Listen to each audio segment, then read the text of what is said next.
Okay, so for today's lesson, let's start with a quick review from yesterday. So have a look at this example. Data collected from students in stats class.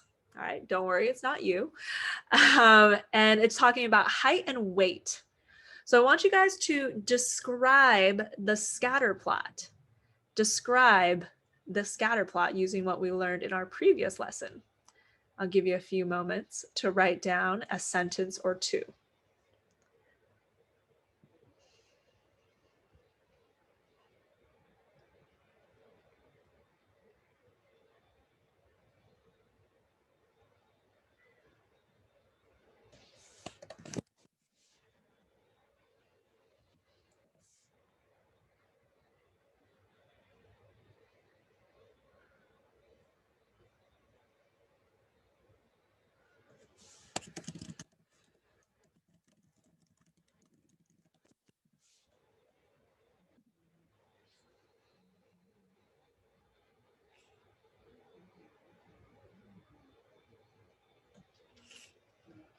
All right. Does anybody want more time? Okay. All right. Let me go ahead and call on somebody and see what you put down. Okay. Kashleen, go ahead and tell me what you said to describe the scatter plot. I said the graph showing the height and weight of students in statistics classes is positive, moderately strong, and linear. Okay, sorry, I cannot type that fast. The graph showing the height and weight of students in this statistics class, I think is what you said, is, go ahead. Positive. Okay, positive. Moderately strong. Moderately strong. And linear. Linear, and linear. Okay, did I get that right? Yes. Okay, anything else or done? I don't think so. Okay, there is one outlier I kind of noticed. Do you see a potential outlier? Yes. Okay, where is that outlier? Like At what like height and what weight? height like 71. Okay. And weight at about 270. 70. Okay. There we go. Okay. Nice. So let me just double check. You got all of Duff's in context. So here's my checklist. And direction, we got positive, good. Unusual feature, we mentioned that one outlier. Form, linear, good. And strength, moderately strong. And context, perfect. This would get 100%. All right, A+. Nice, Kashleen. All right, now, question to everybody. Moderately strong. I'm curious who said moderately strong, who said weak, and who said strong. So just show of hands, okay? Raise your hand if you also, like Kashleen said, moderately strong. Just put your hand up. All right, so I got 1, 2, 3, 4, 5 of you. Okay, raise your hand if you said strong. All right, I got 4 of you. Okay, and raise your hand if you said weak. Nobody. Okay, so I don't know about people who didn't raise their hands, but okay, maybe you forgot strength. But it's a little subjective, right? Like some of you guys said moderately strong, some of you guys said strong. Like, how do we know? Like, how do we tell when it's strong or moderately strong? So that's kind of our question today, or that's what we're going to address today. And I guess the question that kind of boils up is, well, wouldn't it be nice if we could like quantify strength and make it less subjective? That way we're not, like some people are saying strong, some people say moderate. And yes, the answer is yes, it would be nice if we could quantify it. And somebody did figure out a way to quantify the strength of these linear relationships. And that's our main topic today. We're just going to talk about this thing called correlation. All right. Also known as the correlation coefficient. But most of the time we could just call it correlation. And it's the variable R, the variable R. And what this is, this value measures the strength and the direction of linear relationships, okay? The strength and direction of linear relationships. I'm going to emphasize linear because sometimes people try to use this on non-linear relationships and it is not okay, okay? R is only for linear relationships, all right? You might also see people call this Pearson's sample correlation, all right? It's not called that a lot, but just in case, it's talking about the same thing. And okay, I don't want to scare you, but this is what the formula looks like. Okay. So this is the formula. Don't worry, you don't have to memorize it. Okay, I'm just showing you so you know what your calculator is doing for you. But I do want you to notice that pieces of this formula should look familiar. Does anybody recognize what these are? The x minus mean over standard deviation?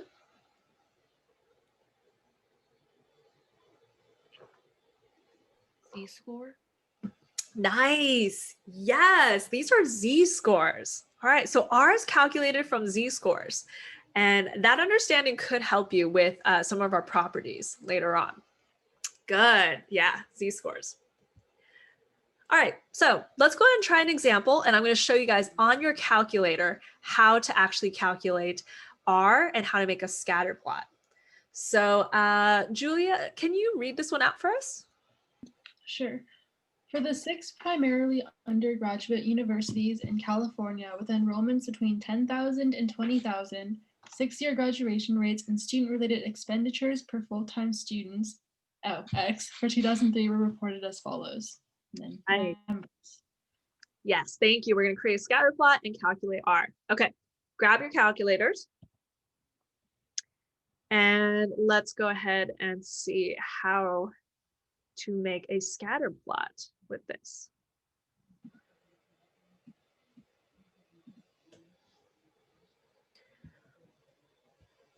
All right, and first things first, type in your data. So stat edit, type in your data, and give me a blue thumbs up once you are done.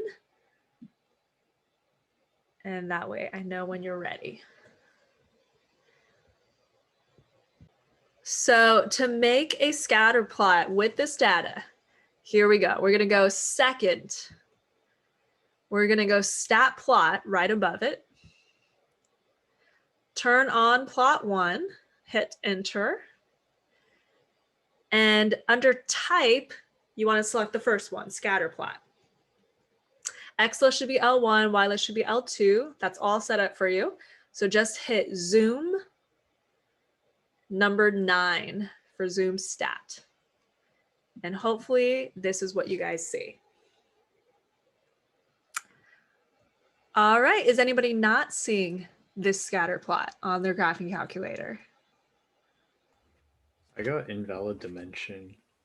Oh, okay. Double check what you inputted. Make sure L1 and L2 have the same number of entries. Yeah, so just double check that you inputted those correctly.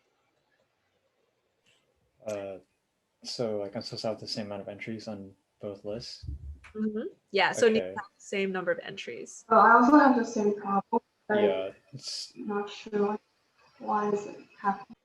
So with the scatter plot, if you guys want to see what the dots are, you can hit trace, and then you can see the actual values of the data point. All right. Now, to actually calculate correlation, okay, to calculate the R value, go ahead and hit stat, move over to calc, so 1 to the right, and then now you guys have a choice. You can pick number 4 or number 8, lin reg. which stands for linear regression. The only difference is the order that they give you certain things. So it doesn't really matter. I'll just pick 4 just because it's closer. And then your X list, L1, Y list, L2. Frequency list, just leave blank. Store reg EQ, leave blank. And press calculate, press enter. Okay, so this is what I see. Raise your hand if you do not see the R's, like the R square and the R. Okay, a lot of you guys. Okay, don't worry. If you don't see the R, that means you need to go back to mode and scroll down to stat diagnostics. And that just means your stat diagnostics is off. So make sure it is on. Okay, so if you ever run into the issue if you're like, shoot, I don't see R, you just need to turn on your stat diagnostics. All right, go back to stat, calc, lin reg, and calculate. And you should see R now. Give me a thumbs up if you see R, like a physical thumbs up. Okay, thank you. Sorry, it's pretty funny to see just these hands pop up. All right, so there is your correlation. That is how you find it on your calculator. Okay, R is 0.05. We'll talk about R squared another day, but R correlation is 0.05. Now we have no idea what that means, but we know how to calculate it. Okay, so let's talk about what that means now that we know how to calculate it. Okay, so back to my PowerPoint. And let's go through some properties to help understand what this R actually means. So property number 1, legitimate values of R are between -1 and 1. -1 and 1. So if you're getting like an R of like 2.75, like that's just not possible. Okay, it has to be between -1 and 1. And here's what the values mean. So we're desubjectifying the strength now. All right. If R is 0, that means there's no correlation, none.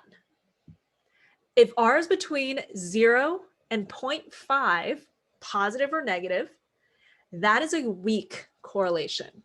That is considered a weak correlation.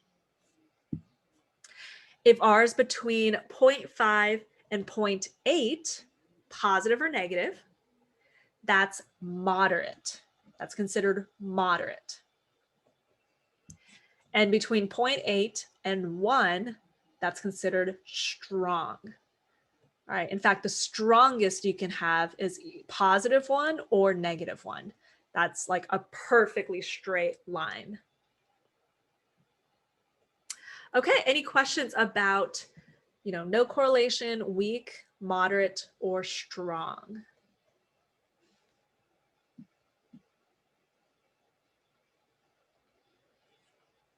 Okay, well, let me go ahead and test you guys out and see if you really understand it by matching these graphs with their correlations. Okay, so you have a bunch of correlations up top, and each one will match with one of these graphs. Okay, so have a look through the graphs real quick and have a look through the correlations and think about which graph goes with which correlation. And then I'll start calling on people.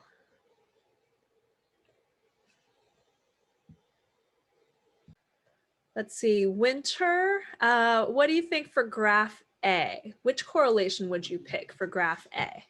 -0.5.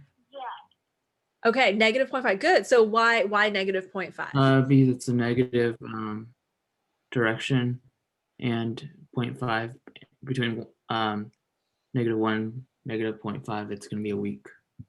Okay. That looks pretty weak. Yeah, it looks pretty weak. it might actually border a little more on the moderate side, I would say. A week would be actually a little bit looser. So if this So one, negative 0.7. yeah, I would say this is negative 0.7. Yeah, so that Okay. would be more of a moderate scatter plot. Good, but yeah, negative and 0.7. Good. All right, Katrina, what about B? Which correlation?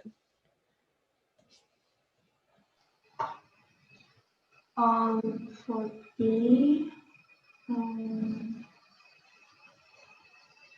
um, I'm not very sure.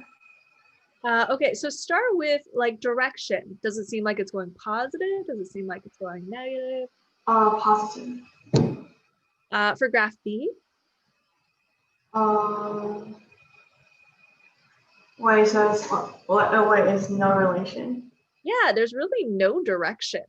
It can't really say positive, you can't really say negative either. So what does that mean the correlation should be? Oh, 0. 0, good, yeah. So there's no correlation for this one. There's like no pattern, good. All right, Zoe, what about graph C? Is it positive? But it also kind of looks like no relation, but I'm not sure. But I do feels like if I'll draw a line, it's kind of like going positive.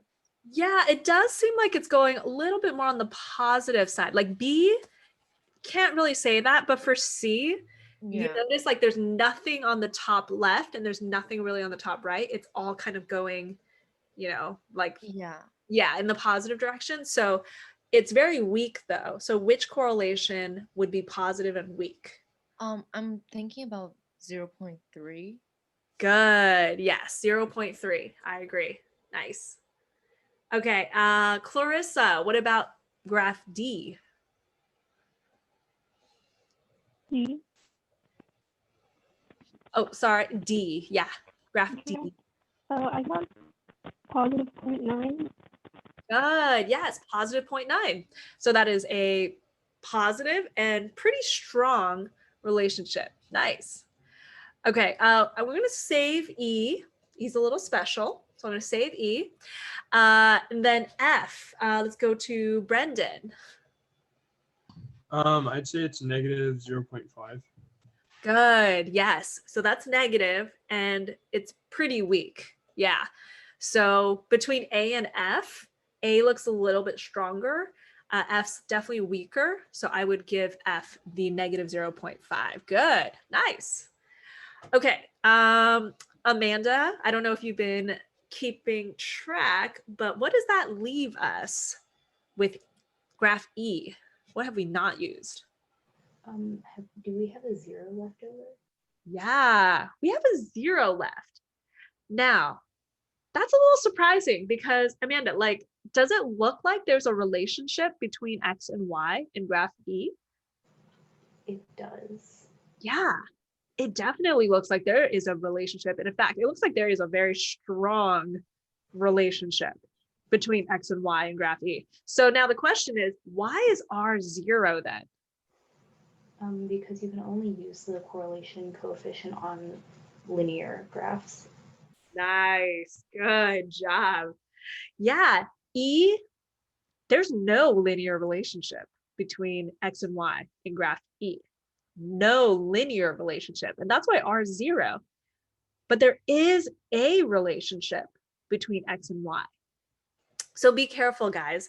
Just because R is 0, it doesn't mean that there's no relationship between X and Y. It just means that there's no linear relationship between X and Y. Okay, so gotta be kind of like specific about that. Great job, guys. Okay, so let's go back.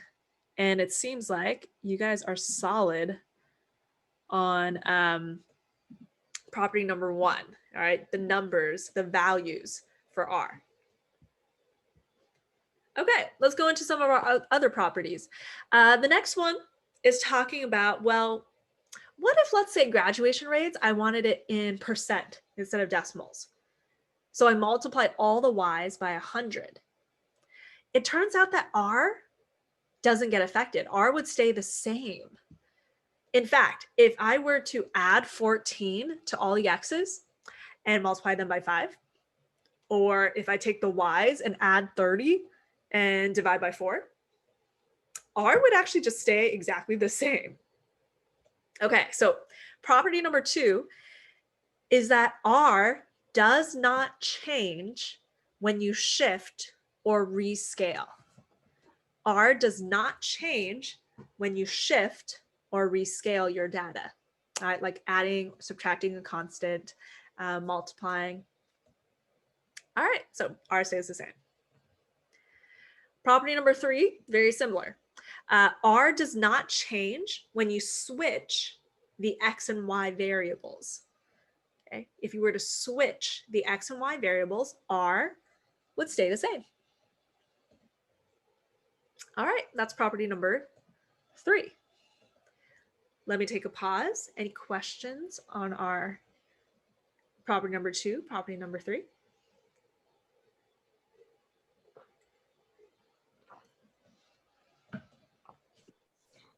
Actually, can you go back for number 2? Yeah. Yeah. Thank you. No problem. The value of R is not changed by shifting or rescaling. Yeah, thank you. You're welcome. Okay. Property number 4.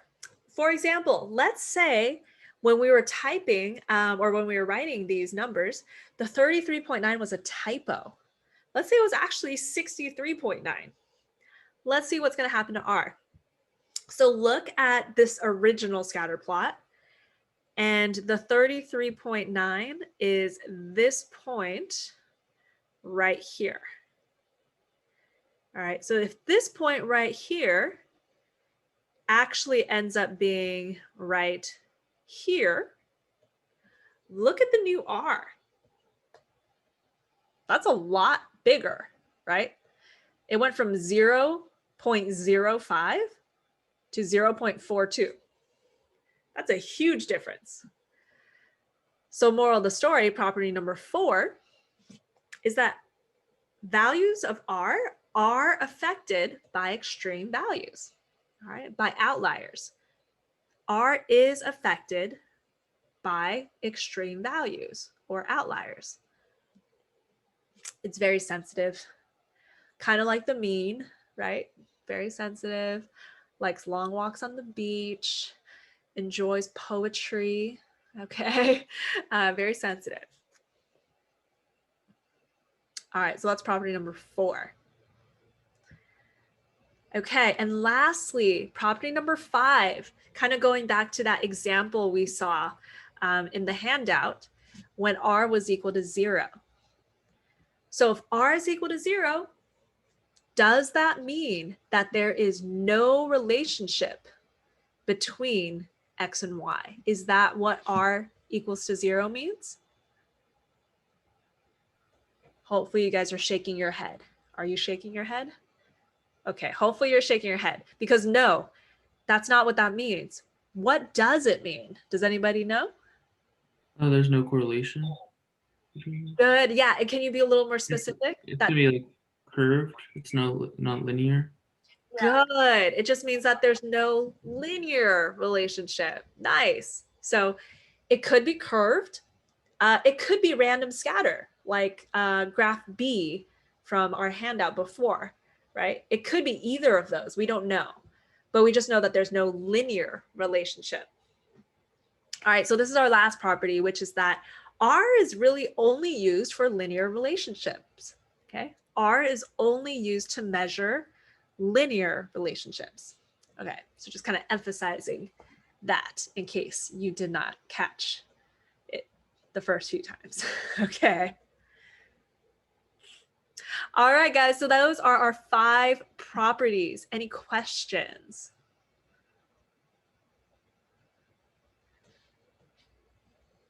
Okay, so time to test your memory, okay?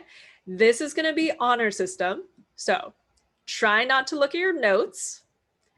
Let's see if you can remember what these 5 properties are that you just learned. Okay, so don't look at your notes. Let's see, this is a memory test. Okay, here we go. Property number 1, what was it? Anybody? Property number 1, who's got it? Correlation is between values of 0 to 1 and 0 to -1. Ooh, good, yeah. So legit values of R between -1 and 1. Perfect. Nice. All right, so that's property number 1. Property number 2. Anybody remember? R isn't affected by shifting or rescaling. Nice, Julia. Good. All right. R not affected by shifting or rescaling. So multiplying by a constant, adding, subtracting by a constant, R doesn't change. Okay. Property number 3. Does anybody remember? R does not change when switch X and Y. Good. Yeah. Doesn't change when you switch X and Y. Good. All right. Property number 4. Ah, oops. You didn't see it. Property number 4. Affected by extreme values. Nice, Clarissa. All right. So R does not, or sorry, R is affected, very sensitive by extreme values, by like outliers. Good. All right. And the last one, property number 5. Who's got this one?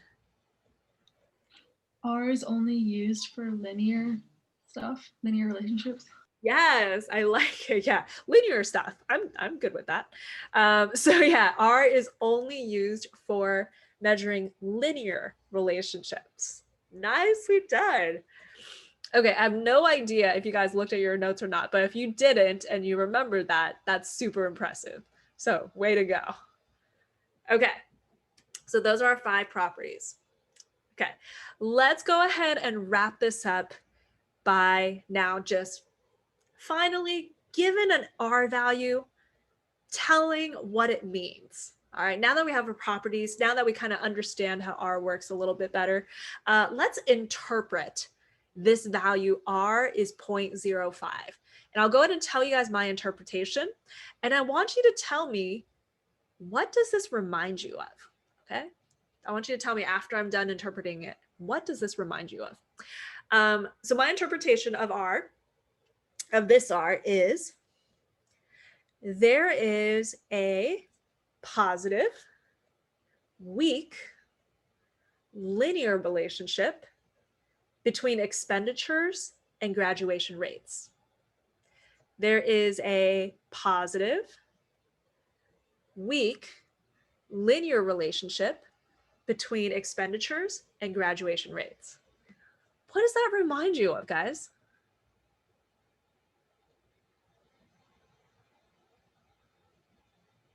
Is it the scatter plot with the celebrities' ages? Yeah. Hopefully that reminds you of Duff's. Yeah, describing scatter plots. So guys, you can use Duff's to interpret correlation as well. All right, so you can use Duff's for this also. Gives you direction if it's positive or negative. Gives you strength depending on the number itself. Form, we kind of have to assume linear because R only works for linear relationships. We can't tell if there's any unusual features though. That's kind of like the one thing that R won't be able to tell us. But I mean, it's just one number, so it's already doing a lot. Okay, so use Duff's to interpret R, okay? All right, any questions on how to interpret R?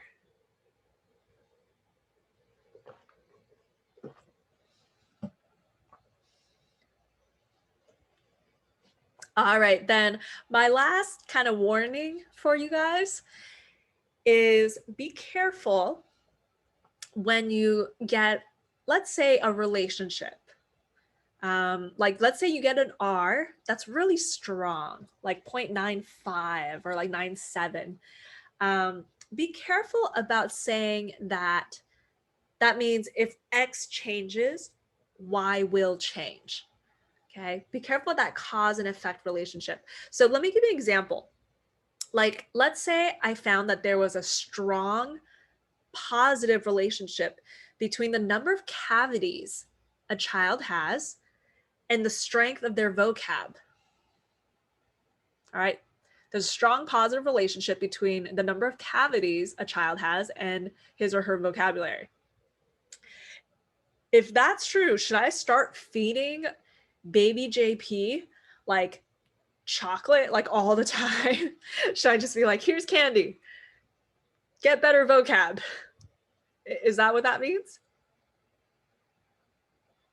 Hopefully not, right? So why? Can anybody explain why then?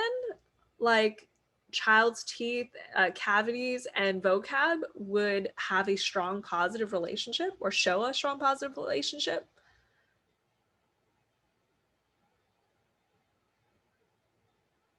What could it possibly be?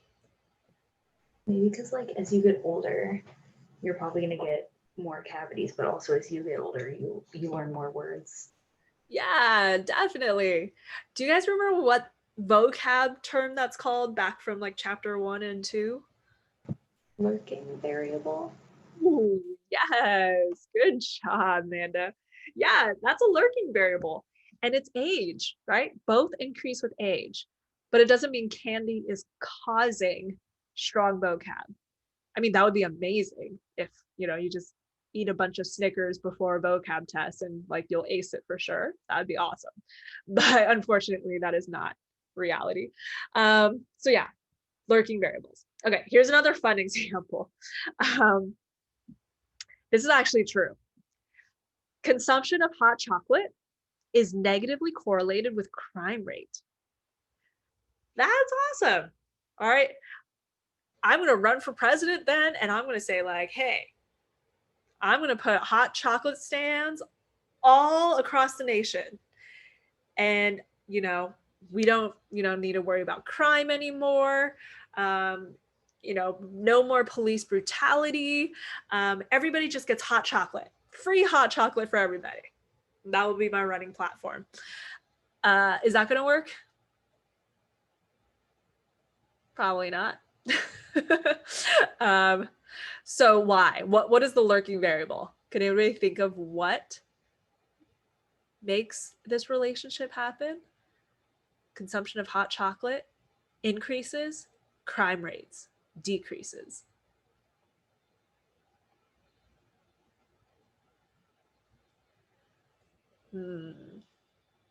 What's related to both?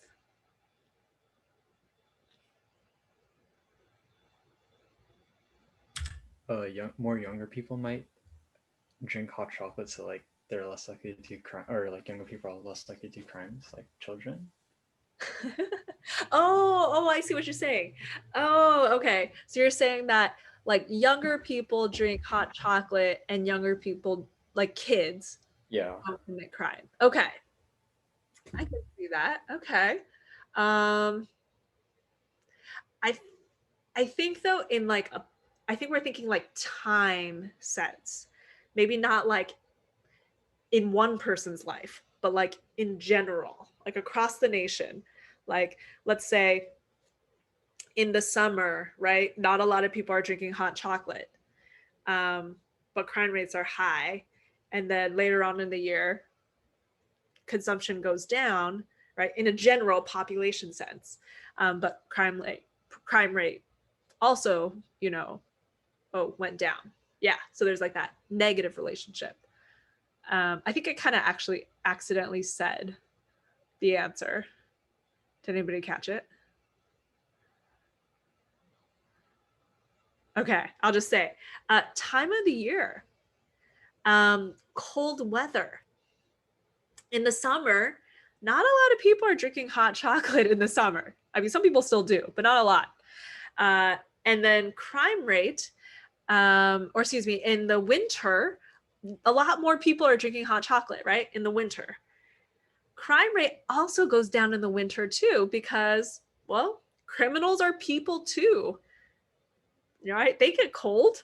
So they're like, oh, I'm going to rob that nice looking house tomorrow. and then they check their app and they're like, oh man, the temperature is going to be like low 30s. Nah, forget it. I'll rob it later. You know, so yeah, criminals, they don't like cold weather either. So crime rate actually does go down in the winter. So cold weather is the reason why. Okay, so basically, I just want you guys to remember back from chapter 1 and 2, don't forget, you can only say causation if you have a well-designed experiment, okay? You can only say causation with a well-designed experiment, all right? And correlation, when you're measuring, you're gathering data for an observational study, no matter how strong your R is, don't be tempted, because correlation does not imply causation. Let me say it again. Correlation does not imply causation. Okay, no matter how strong that correlation is, correlation does not imply causation. Okay, so just remember, only well-designed experiments, you can make that causation conclusion. Okay, so that is it, guys. That hopefully you know, a lot of stuff covered in today's lesson. How to calculate correlation on your calculator, how to make a scatter plot on your calculator, our 5 properties of correlation, and then how to interpret correlation. And don't be tempted by correlation implying causation. Correlation does not imply causation. Okay? All right, you guys should be able to do your homework now. You got numbers 1 through 5, all, not odd, all, and then 10, 12, and 13, and that will be due tomorrow, okay? This handout, just extra practice if you want to really make sure you understand what's happening with correlation. I posted on Schoology and the answer keys up there now too, so you guys can check your answers if you want to practice with that.